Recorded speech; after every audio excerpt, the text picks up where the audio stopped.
The Accidental Entrepreneur is produced by Bindhacker Law and brought to you through our affiliate relationships with the following sponsors. One of One Productions, the New Jersey-based podcast studio that produces and edits both audio and video podcasts. They sell equipment for the average podcaster and have even created a guesting kit exclusively for our listeners. North Authentic, the conscious hair care marketplace offering the cleanest brands from around the world. The Healthy Place, the e-commerce site with thousands of supplements to help you live a healthier life, along with natural solutions for chronic pain, stress, anxiety, depression, sleeplessness, and much, much more. And be sure to support the podcast by ordering some logo merchandise from our online store. Listen to all of our sponsors' commercials later in this episode and follow their links in the show notes to learn more about their products and services.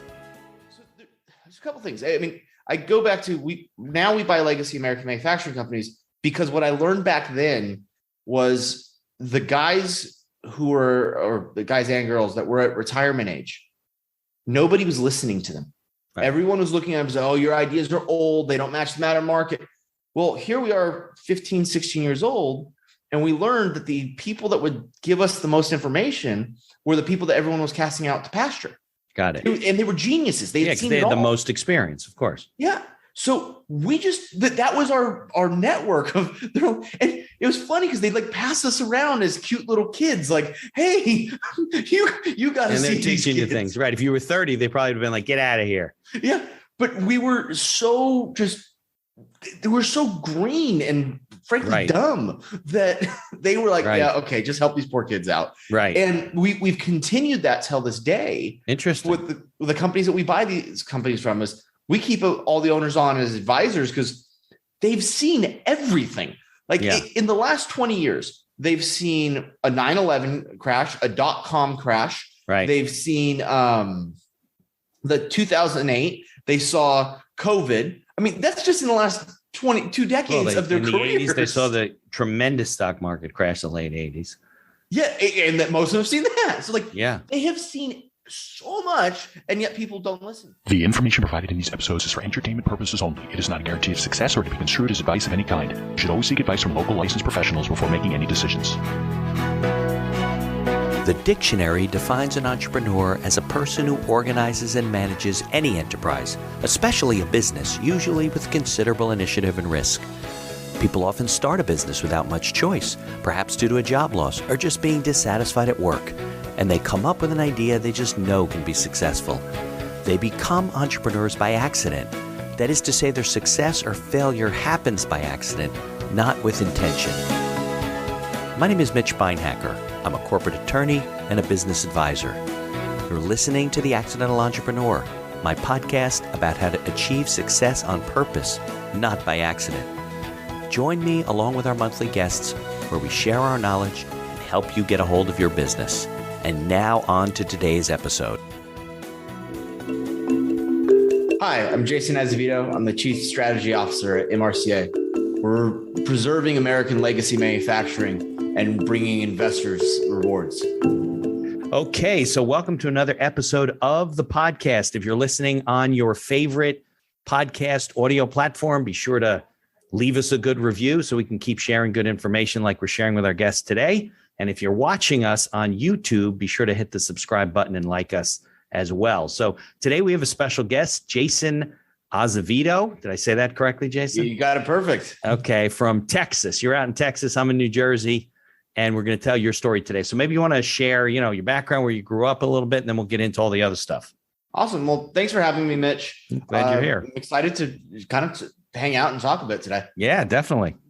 So my story is kind of different than a lot of people's. You got to kind of, I'll set the stage because there was a couple major things going on when I started my career. Good. But first off, out of the gate, I was 15 years old. Okay. Decided I was going to start my first company at 15. A kind of a crazy time. Then add in at the exact same time, it's February of 2007. So right before markets, just completely real estate just blew up. Go to hell. Yep. In addition to that, and incredibly important at the same time, my father was working in a factory that had and he'd worked there for 28 years. that this factory was every bad thing you could think of in a factory. The workers hated the management hated the workers. It was dimly lit, dangerous machines. They were getting traded by companies left and right. So he got laid off 7 or 8 times in about as many years. This is all in Texas? No, this was in California. Oh, so California. Okay. Originally grew up in Silicon Valley, California. Okay. Watched that whole environment and valley come up actually around me. Yeah. And it was interesting because my brother and I are starting a manufacturing company in February of 2007. We're watching. You're 15? And I'm 15. Okay. He's 20. Yeah, sure. Why wait? You know. Exactly. We're 2 kids who don't know anything about anything, basically. And we decide to start a manufacturing company. And at the time it was an apparel manufacturer. Okay. So you're going to make clothes.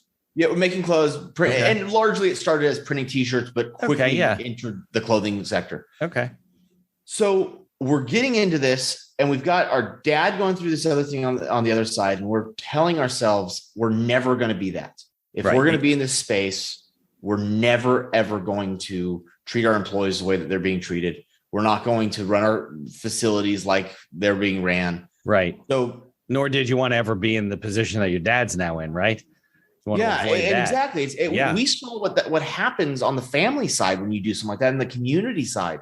Yeah. So we start building this company, and come fall of 2007, the market starts to crack. Yeah. And we have every person in the world telling us, don't start a business right now.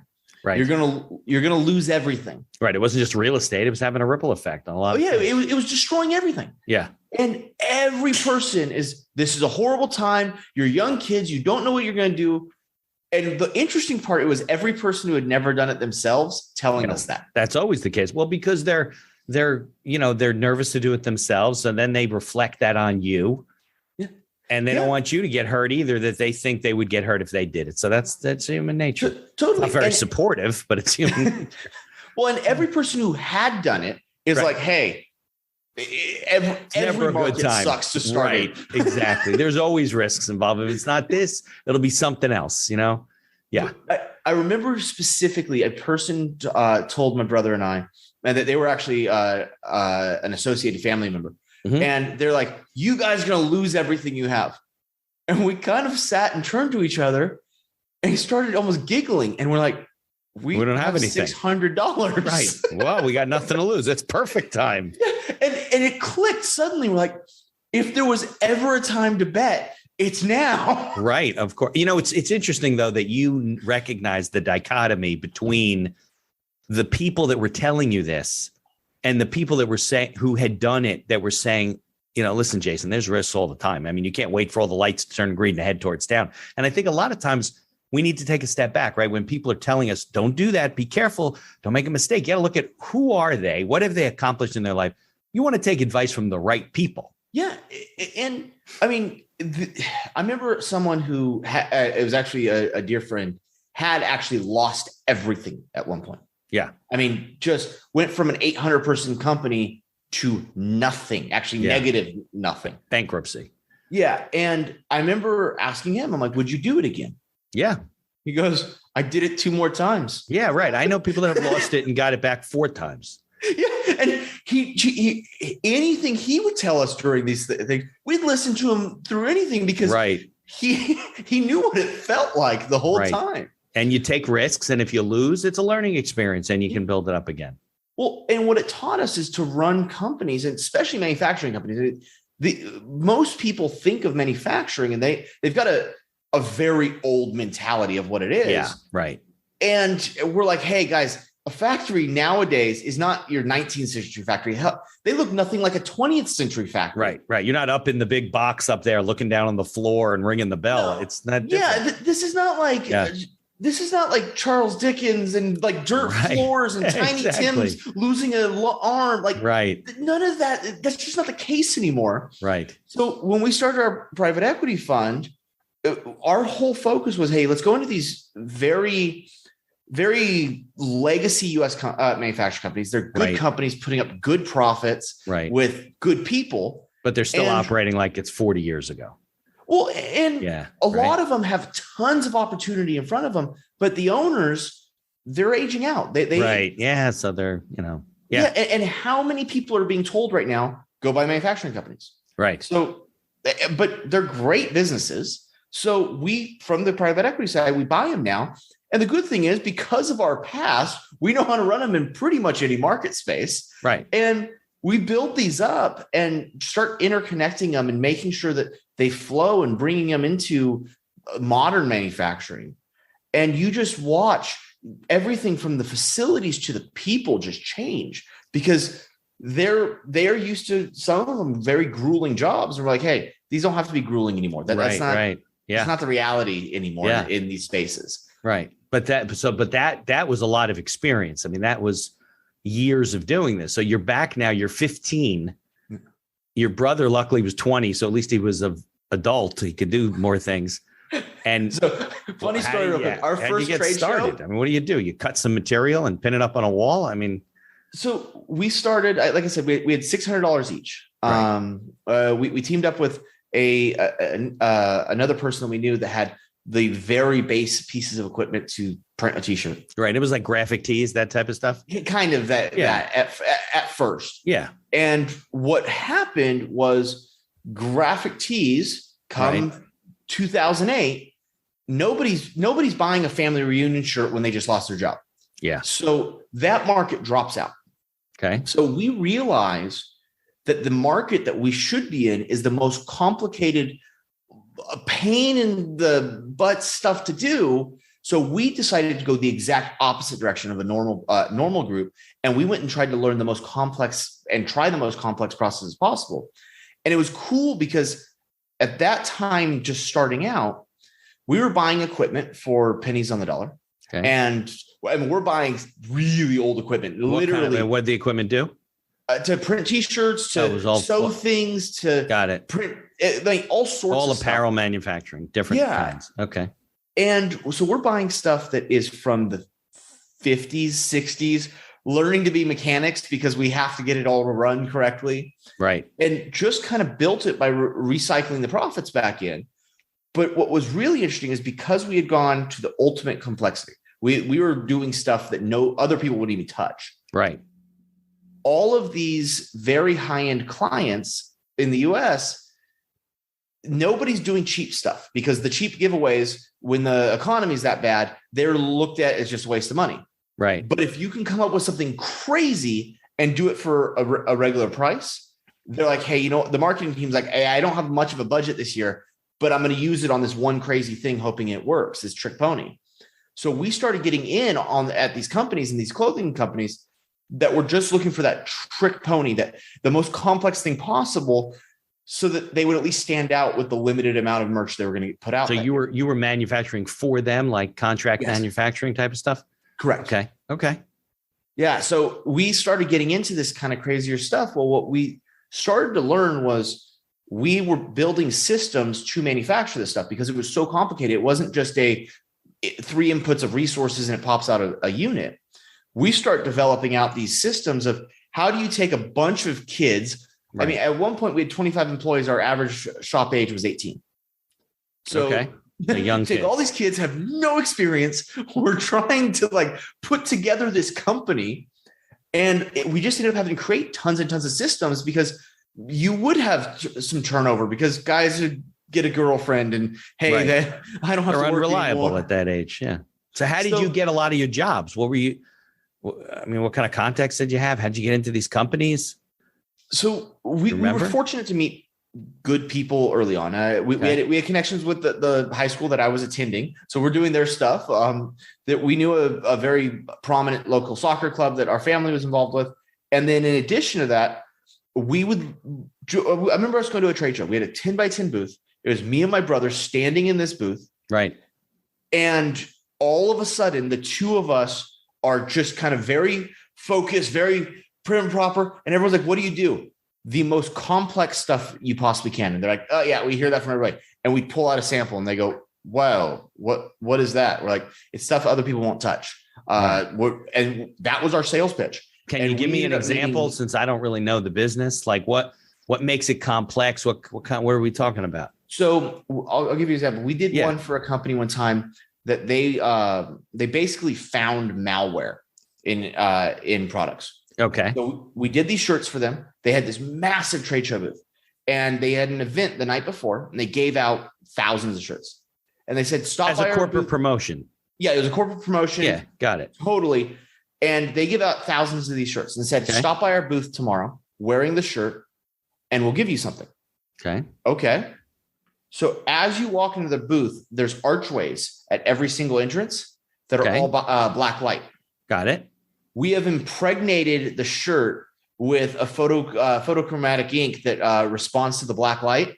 So they come in wearing just this normal corporate shirt, and all of these malware terms suddenly start going off as soon as you're in their booth. And they're shining on the shirt in 20 different places. And people are like, what is going on? And like, why is this moving? And they won every award at that trade show that year. And not very few guys could do this kind of stuff. Most people didn't even know that the technology existed. We had to actually go back to the late 70s, early 80s to find the chemical that could do this, because that was the last time people really were into like black light crazy. So it was a certain kind of ink or a certain kind of additive to the ink. It was an additive that we were able to get to embed into the shirt. So like we were doing that. We did one time. It was this giant cupcake for somebody, right? And it was puffed up ink, and there was sparkles in it. And we figured out how to homogenize and embed vanilla scent into the inks. So it would smell like a vanilla cupcake. You're a vanilla cupcake. Got it. Cool. Okay. Now I'm understanding. Okay.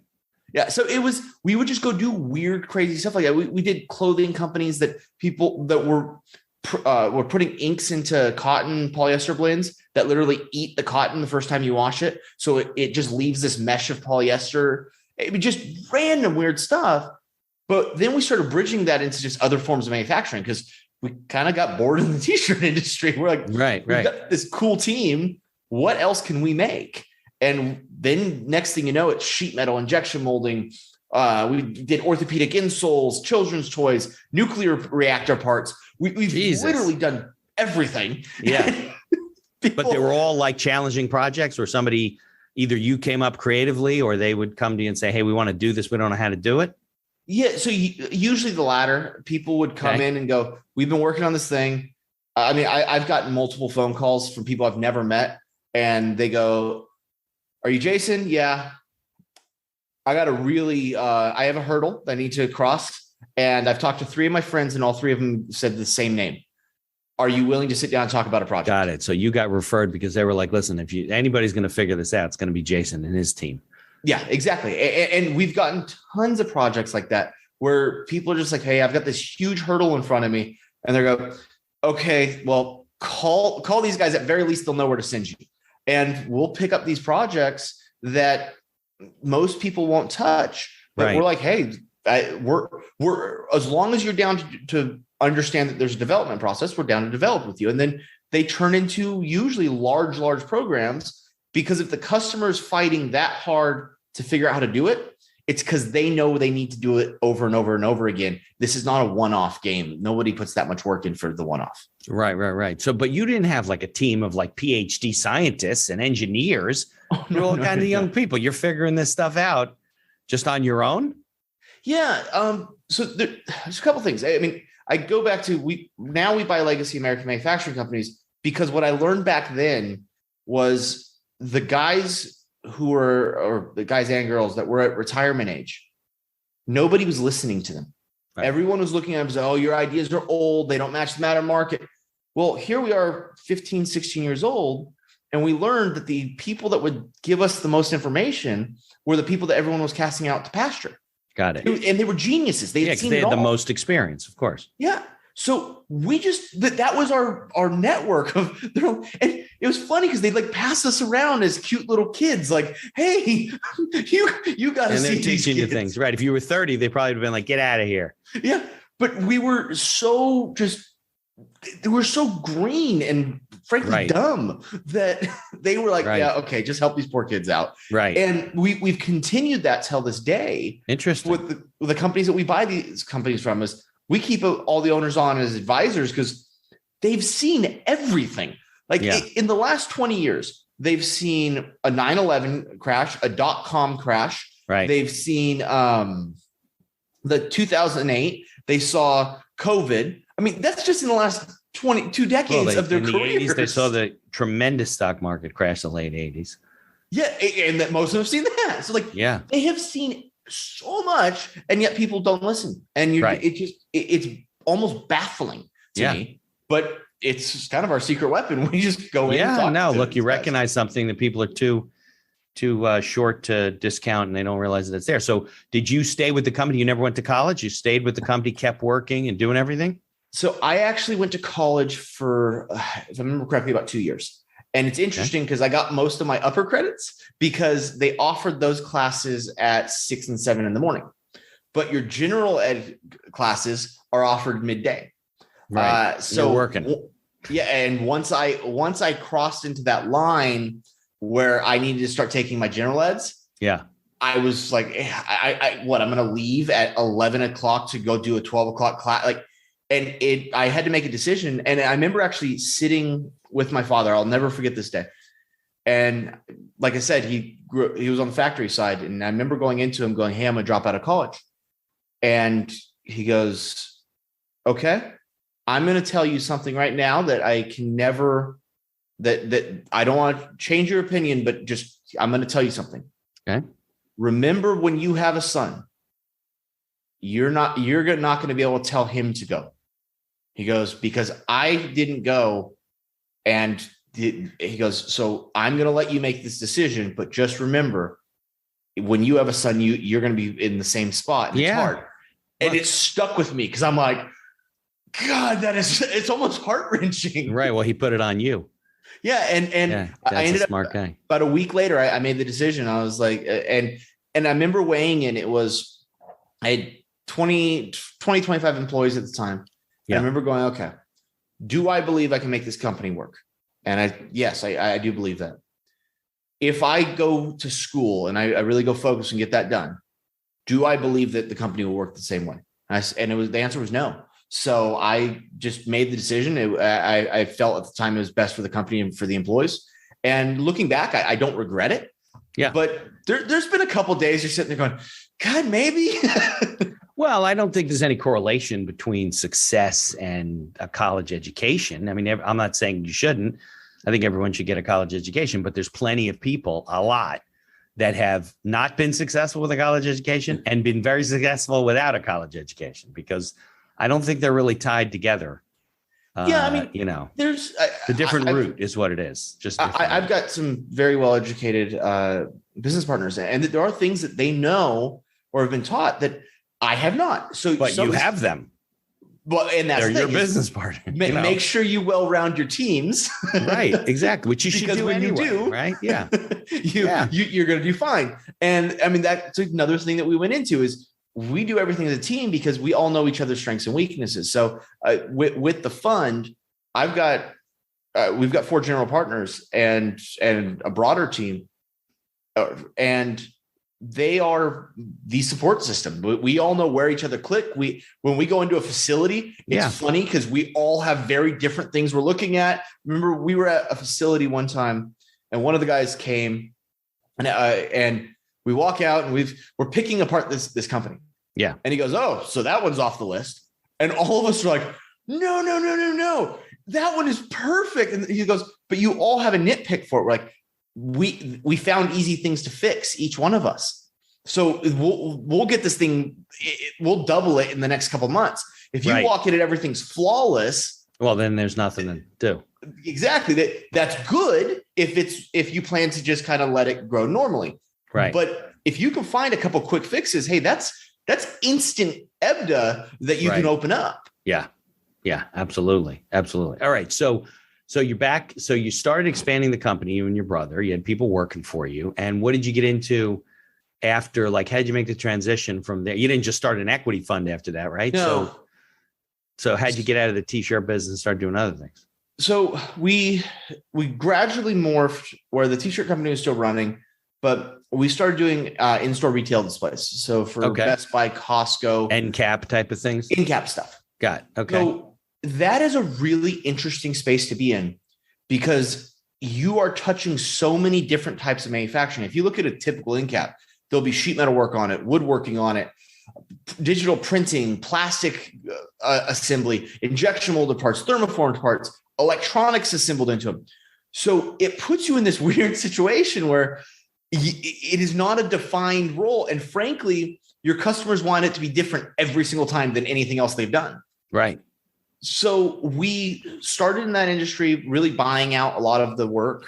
And then we get frustrated with one vendor because their quality wasn't right or their timelines sucked or whatever it was. And we go, you know what? We're going to build a plastics company, or we're going to buy a plastic company, or we're going to buy a button company, or because we're that build vendor was difficult to deal with. You said, the hell, let's buy our own. Exactly. Or start our own. Right, yeah. okay. And our whole thing is service first, make sure the clients are very well taken care of.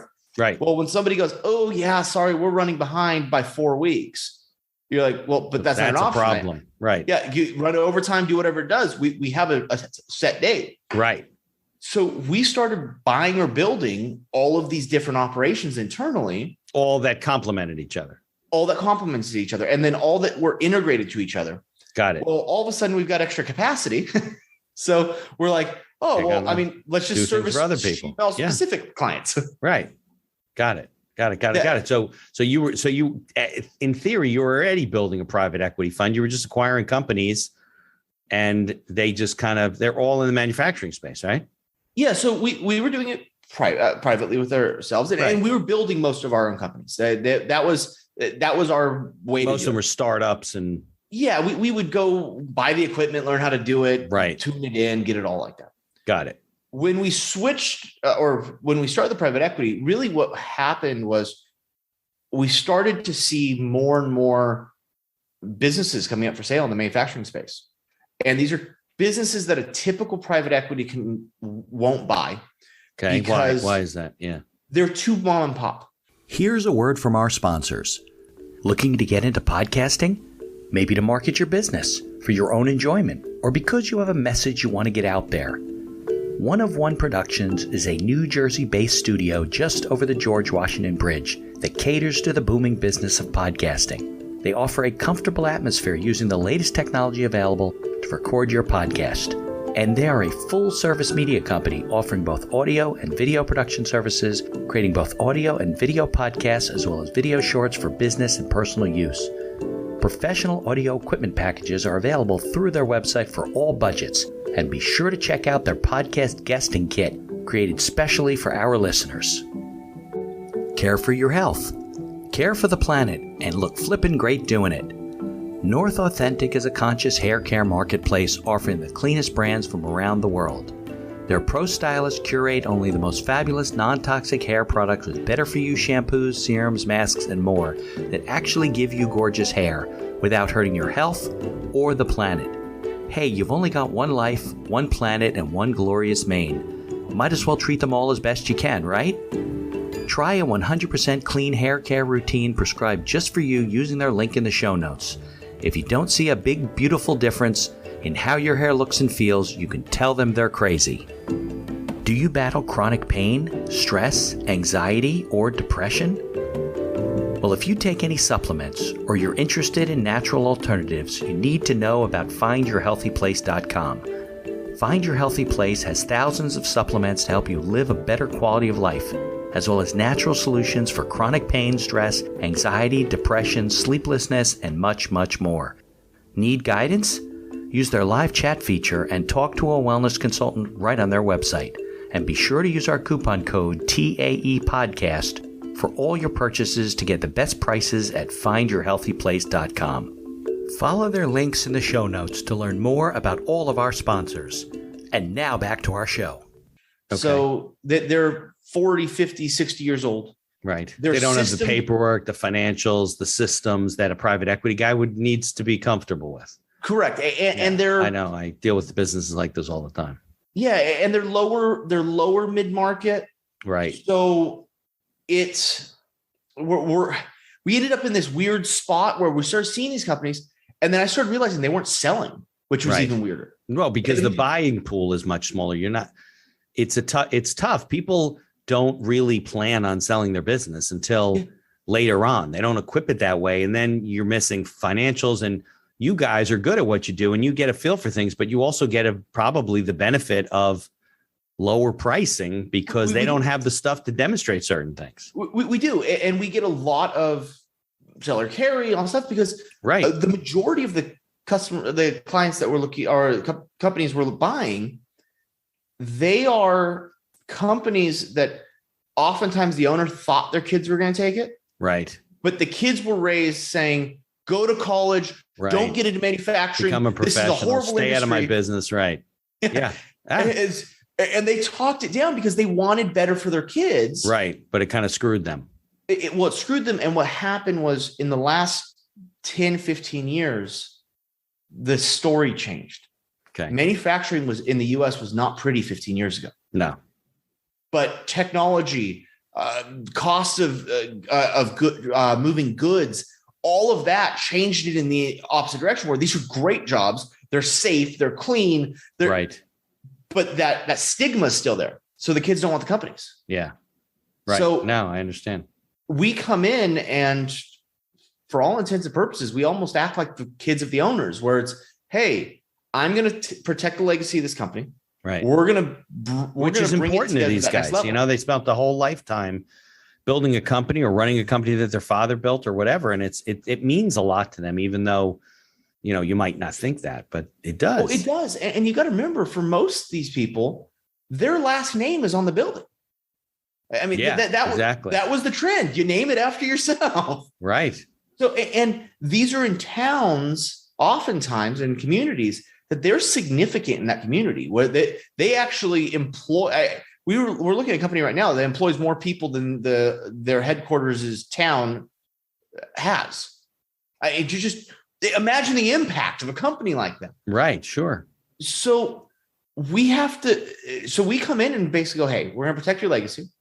We're going to build this up together. We're going to move it to the next moment in history and modernize stuff and get it there. And what we're going to do is we're going to connect it to a national portfolio, so that now, instead of being lower mid-market, you are now truly mid-market. Yeah, you get a lot of leverage than they didn't have. We're going to do it by connecting you without losing the legacy that's within that community. So they're interconnected companies that are still individual nodes that are sharing information, tools, data, customers, but they're still their own. And that, first off, goes a long way with the sellers, goes a heck of a long way with the employees. And frankly, it's what is needed in the US right now, is to really preserve our communities and strengthen them as much as possible. Yeah. So we went one step further and said, hey, and we all sat down, and my brother and I go back to that initial conversation of, we will never treat our employees like our father was. So we decided to do an employee stock ownership program and transfer 100% of the shares to the employees. So of that particular company? No, of the entire portfolio. Okay. So you did a big ESOP of the way our investors of the whole exit, global enterprise. Correct. So the way our investors exit and when liquidate at year about 5 to 7 is we ESOP the entire portfolio to the employees. Got it. Now you're protecting that local community. It's a great return on investment for the investors. You've got, frankly, a guaranteed locked in buyer. So you're not trying to market time or any of that other crazy stuff. Yeah. So in our opinion, it's the best case for everybody. And it goes back to that core ethos of make sure the people are taken care of and that everybody in the system is winning. Okay, so you're not coming in and writing them a big check. What you're doing is you're saying, listen, you have a small business here. You might not have the best records in the world. We can turn this business around. We're going to give you stock in the company. Maybe there's some cash. I don't know how you exactly structured the deals. And then when you're ready to exit, you can sell it off in the ESOP pool, right? Correct. So smart and very, very smart. I like the model. Yeah, and it's a slightly different. So every deal is completely different. Of course, it depends on the deal. The average is about 3.5 to 5x EBITDA. Okay. Sellers usually roll back into the fund with a chunk of their cash out. Take some cash off the table. they get some cash, and then they carry some more. Right. Well, when we conglomerate that portfolio nationally, and do they often stay on for a while? We ask that all stay on as advisors, and so far, not a single one has ever not wanted to. So because we go back to, it is really nice to be able to call them and go, have you ever seen anything like this? Right. Exactly. But with the ESOP, because we've conglomerated nationally, what we're looking at is a 10 to 12x exit. Because you're basically a multi-state operator. You got locations all over the place. You got a lot of leverage. Sure. And the stability's there. So we expect the trustee to value at 10 to 12x. So if we did nothing to these companies, we kind of have this just built the multiple, right? Sure. Yeah. Yeah. I just interviewed a guy who's from a company called Mr. Jeff. They're like a laundry franchise business. And basically what they do is they give systems, right? Everything to run a laundromat. But the laundromat business is very much like the dry cleaning business, which is like dead on a stick right now. Yeah. You don't get leverage as a local operator because you don't have access to data. You don't have access to national accounts. You guys can probably buy things, even supplies at a lower price than a small local manufacturing company can, because your volume is much bigger, right? Oh, totally. And frankly, like in a situation like we are right now with the supply chain. Yeah. When you can go, hey, in 3 weeks, I'm going to own this plant and that plant and this plant, all of which are customers of yours.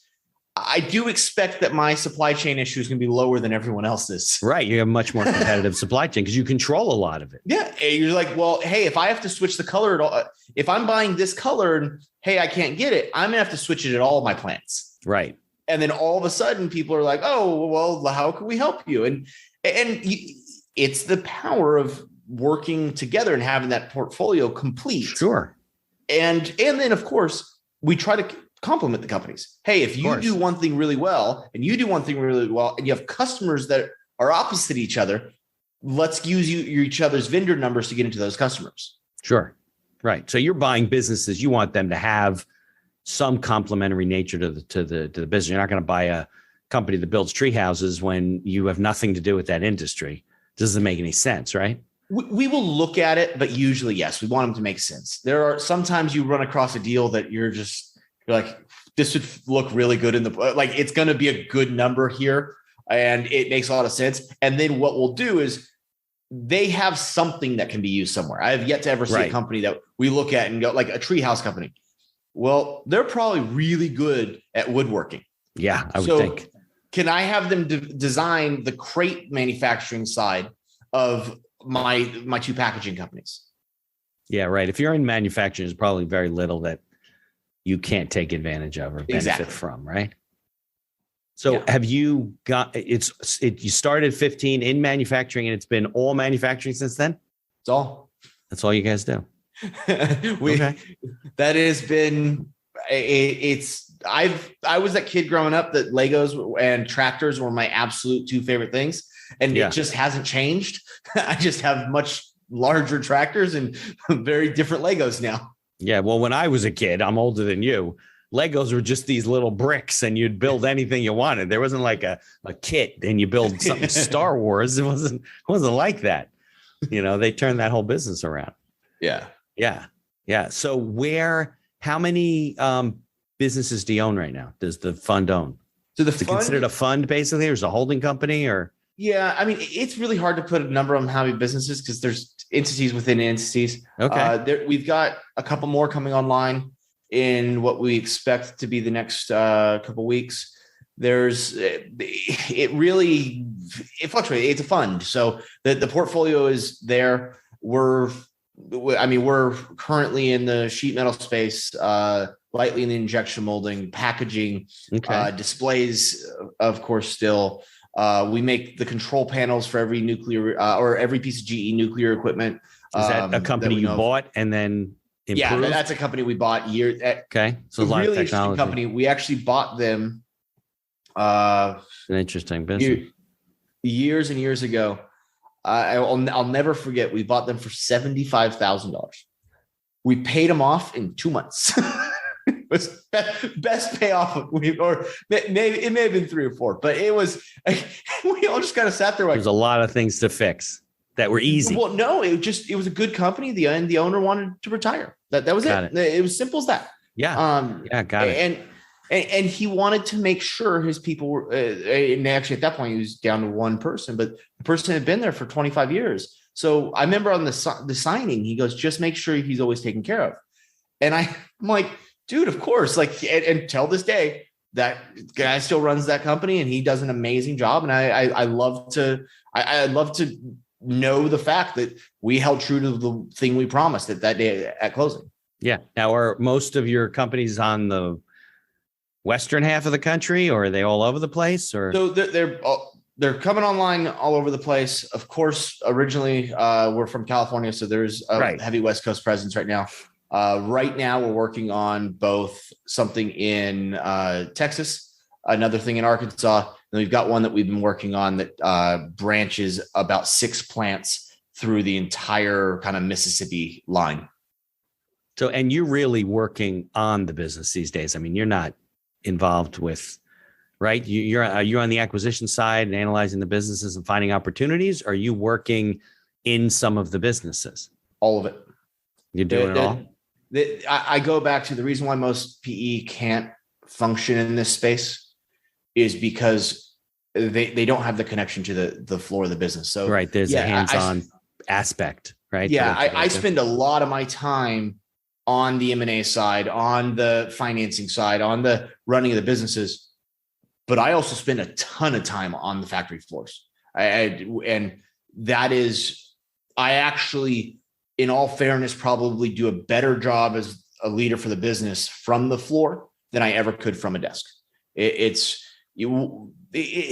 Manufacturing, and every industry tries to say this, but it's special in manufacturing. It's people business. Right. And for sure. I mean, some of it's automated, but at the end of the day. But the reality is, you sell those robots. You sell labor. Yeah. That is a huge chunk of the industry is labor. If you lose touch with that, and I'm the first to say, there have been times in my career where crazy things are happening on the business side. So you start losing touch a little bit there. And I've had other partners of mine come up to me and go, hey, can you just go spend some time with everybody? And it snaps me out of it. I'm like, oh, of course. And then I'll go take 2-3 weeks and be like, hey, what do we work on the floor today? What are we doing here? How do we do that? Let's work on this. Right. Yeah. So are you traveling a lot? You have to go to these different places on the road all the time. I had 3 weeks ago, 3-4 weeks ago, I drove from Austin, Texas to Dallas to Little Rock to Northern Arkansas to Memphis. This is driving? Yes, we drove every single one of these. You have an RV, or are you just in a car? We had a Suburban and all of the GTs. A Suburban. Yeah.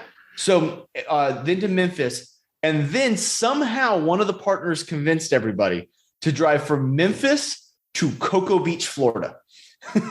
It's better than California to Cocoa Beach, Florida. But still, it's Tennessee. What is it? 15 hours, 18 hours? I think it was 16, something like that. Okay. And it was, but we drove it because it was better for us all to be trapped in our own capsule together and talking about what we're seeing at each one of these plants and how to work on them and how to, hey, I think we need to allocate this to that. Right. So it was, and we were spending about a day at each plant that we're stopping at.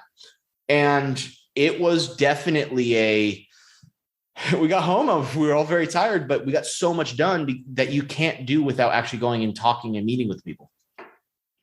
Okay. I got 2 questions for you. Differently.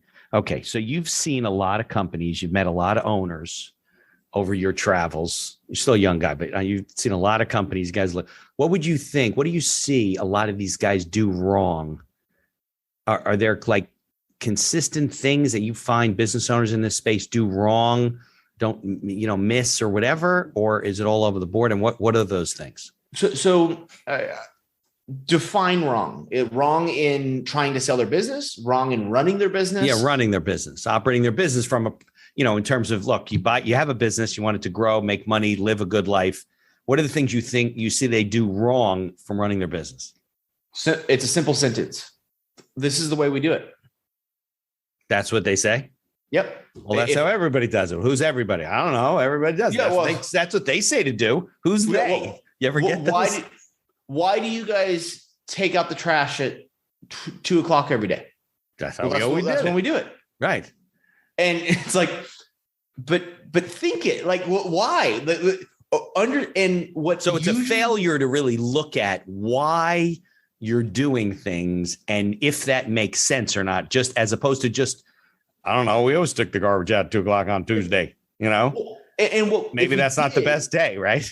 Well, if we dig, what we end up finding out, and I'll use an example of one that we ran into. Why do you load the steel like that? Okay. Well, because we load it like that. Yeah, but does anybody know why you did it? Well, we start digging in, and one time a piece of steel was too greased and it slid and it hit something. So they're doing this incredibly inefficient thing because 20 years ago, one problem popped up. Right, which probably could have been solved other ways. Yeah. What you realize is that the really good companies are the ones when you ask them, hey, why do you do that? They go, answer. Oh, because we tried doing it like this, and well, that kind of bent that way. And they understand why they do their basic things. Right. They're not just wandering through, following, one guy tells this guy, he tells that guy, and they go, I don't know. John told me to do it that way. He asked John. John goes, well, Robert told me that 3 years ago. Robert learned, right? And then you find out. So it's really a failure to really be, let's say, curious about your business, right? To know why you do things, how you do things. Are they efficient? And you find these companies where there's better ways to do things. Is that what it comes down to? Oh, totally. And it's a balance. I go back to, we look at every deal completely as big picture. Independent. Because okay. I have yet to ever walk in a company that every single thing was being done a way that I thought it should be done. Yeah, of course. Never the case. Right. But what we actually look for is if I go, hey, have you guys thought about it like this? The best sellers respond, can you tell me why you're thinking to do it that way? The worst ones go, yeah, we tried that once. It didn't work. Right. Yeah, there you go. And you're just like, close-minded. I don't know if I didn't finish the sentence yet, Yeah. Yeah. So there's a balance going on there that you want to work with. The other one too is the seller, the day you own the business, all intents and purposes no longer has a say. Right. But if we're having anything combative with the seller, they're off the books, because the reality is most likely they're that combative with their people. Yeah. Which means I have such an uphill battle training training people to understand that we want their opinions heavily. Right. Building trust. He didn't do that. And that is a very, very hard thing to do. I've had you shy away from those situations when you find out. Pretty much. Just puts a bad taste in your mouth. There's always the one that we're like, hey, this is so good. We'll deal with it. But yeah. Yeah. And every once in a while you'll meet like a guy like that. And then his GM, you realize, has been his whipping boy for a long time.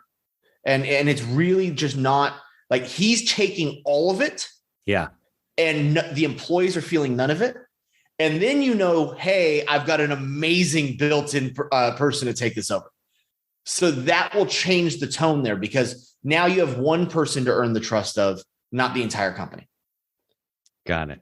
So we look for a ton of different factors. It's really interesting to sit down with the partners after we vet something and watching people just pick apart. Okay, well, I think this, I want to look at this. Let's go look at that.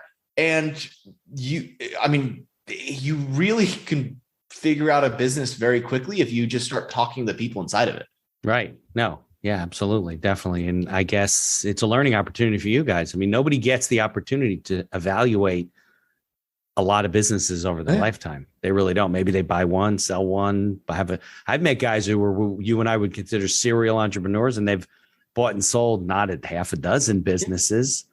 Because one person, how many can you do? But if you're, constantly building things. So looking back, or even currently, well, what are the things that you think like that you've learned that you do differently? If you're giving advice to an entrepreneur getting started, maybe they're not 15, but maybe they're 25, 30, 35, kind of advice would you give them? Really, first off, the ego's got to get checked. Okay. It's not healthy. Does not help you. It doesn't help you, right? But the counter of that is confidence is absolute key. Right. You must believe in what you're doing.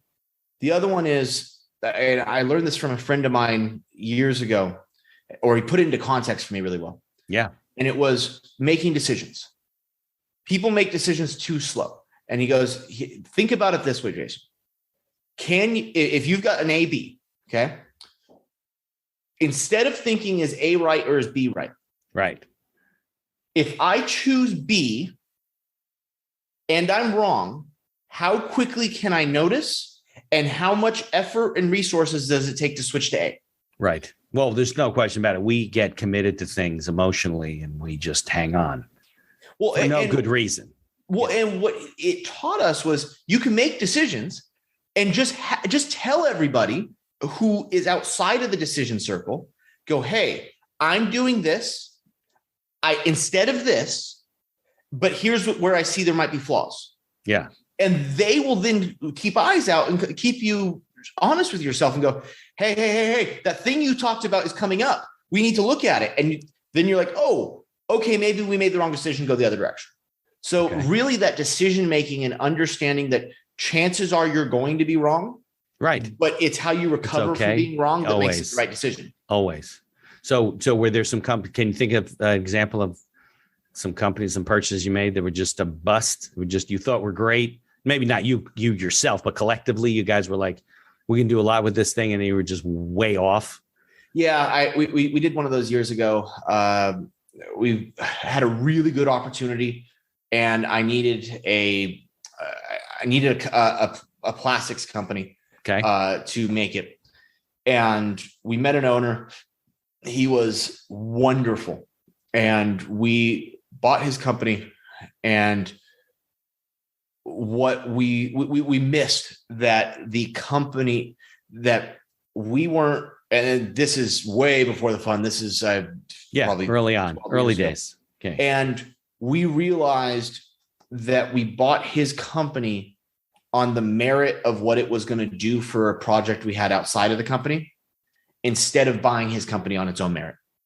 And it was a mistake. We learned from it. And now every company must stand on its own merit. And then we can look at what adding it to our system does. But it was a learning experience. And that project kind of fizzled over here. The company wasn't structured correct. And it caused pain, but it was part of that process. And now it's completely changed how we look at companies. Any company we buy must stand on the merit by which we're buying it without any external source. Right. Because if that project disappears and the company's not viable, then you got a big problem, which I guess. Yeah. Well, and it's a risk balance. So now I've got two possible positives for this company and only one possible negative. Yeah. It makes me win a heck of a lot more. Right. Right. Well, good advice for people that are listening. I think that a lot of people, they get started in business and they just kind of jump in and they don't have any process in which we make it. And I had a neuroscientist on my podcast a while ago, and he wrote a book called Never Go With Your Gut. And, it's about, which it sounds to me like you guys do the same thing. It's about having processes that you use and you adjust them a little bit, right? But where you evaluate things and make decisions that are consistent, that work for you, as opposed to going in there and, wow, this place smells great. I think we can do a lot here. And you don't really look past the things that you're supposed to look at every single time, because then it avoids the mistakes. Like you said, if we screw this up, where do we go from here? That's a good process, right? Because it doesn't mean it doesn't eliminate mistakes, but eliminates the impact of your mistakes on the rest of the company, right? Well, yeah. And the other side of that is if you can't do that personally, and I've met a lot of great entrepreneurs who cannot acknowledge when they're wrong. Right. Well, so that's a shortcoming. It just really is. But these guys, guys who have made so many millions of dollars that they could pay for everything in the world over and over. So, but there's a commonality with all those. They surround themselves by a bunch of people they don't get along with, or that they don't see at all eye to eye with. Right. So that even if they can't acknowledge they're wrong, there's 20 people around them telling them they're wrong. Right. And that works. I'm very fortunate that I love when people prove me wrong, because it means I chose the right people. Right. So, yeah, I feel the same way. You can't always be right. I'm like, well, nobody has any comments. No, it looks great. Can't be great. It can't be great. I'm one person, right? Well, so I look at like my GPs, and I've had multiple people turn to me like, none of you make any sense being friends. No, really? Yeah. But we are the best. I mean, these are 4 of my best friends in the world. Right. But one of them's really into sports. One of them is really into being out in the outdoors. One of them's really, really creative and artistic. None of us make sense together. Right. No, but maybe you do, because you bring different skills and a different purview to the same entity, the same transaction. So you're all going to look at it differently. Well, and it's wonderful like that, because we honest to God look at every single thing completely different through different lenses. And then we'll sit there and go, well, this thing has a problem there. Well, but I can fix that problem. How about that problem? Oh, no, I got that. And you start putting it all together. Like, oh, okay, this is a good position for us to be in. Or sometimes one of them will be like, that is impossible to fix. Well, is that important? Well, it's the thing I do, and that's important. So it's impossible to fix. This thing won't work. And we've had deals go like that too, where one partner's just like, I know everyone else loves it, but here's my side of the business is not reparable. Right. Right. Yeah, I understand that. Well, that's it's a lot to be said for that, and having a good team and learning to work with people. And I think that you're right. People, they're stubborn, they're stuck on their own beliefs, and they won't accept. And you know what? They don't get the input from their people that they should, when the people are all on the same team and all marching in the same direction and all cheering each other on and constructively pointing things out to people that aren't working and whatever. And sometimes there's a boss that people are just afraid of, and they don't respond. So it's good that you recognize all that stuff. So how can people learn more about you, about the companies, about what you guys are doing outside of the podcast, obviously? Yeah. So about the company, go to mrca.net. On there is... Put a link in the show notes. Awesome. On there is a link to invest with us if you're interested in that. There's also information on what we're doing, on the team we've got. Also on there is a link to schedule time directly on my calendar or other GPs. We open up to anyone. You want to discuss something, discuss your business, discuss selling us your business, discuss how to cook cookies. We don't really care. We're down to talk. We're very much about sharing your information. If you want to follow information with me, the best way is on LinkedIn. Okay. I like LinkedIn. Jason Azevedo, MRCA, it pops right up. Okay. There's kind of a constant content stream up there of things that both me and the company are thinking are interesting, things that are changing in the world that we are kind of pushing out to people. There's starting to be more and more updates of us stopping at the plants and going out and checking out cool local community events that exist throughout this country. So any particular businesses that you're looking at right now that do certain things, like you said, one does sheet metal, the other one does extract anything on the drawing board? I'm pretty sure if I said the ones we're currently looking at, I'd get in a little bit of trouble. Okay, good. They'd have to shoot me on the podcast. I don't want you to do that. Unfortunately, ones I'm looking at only come up once we're closed. Okay, good. All right. So, Jason, I can't thank you enough. I know it's a little bit earlier where you are, but it's almost dinner time where I am, and now it's getting dark. I think there's a storm coming in. So I will, let's definitely stay in touch. I want to follow your story and see what you guys are doing. And if people are listening, check you out at mrca.net and on LinkedIn. Thanks, Mitch. If you like the podcast, please tell others about us. You can find us on Apple Podcasts, on Google Podcasts, on Amazon Music, and many of the other podcast directories.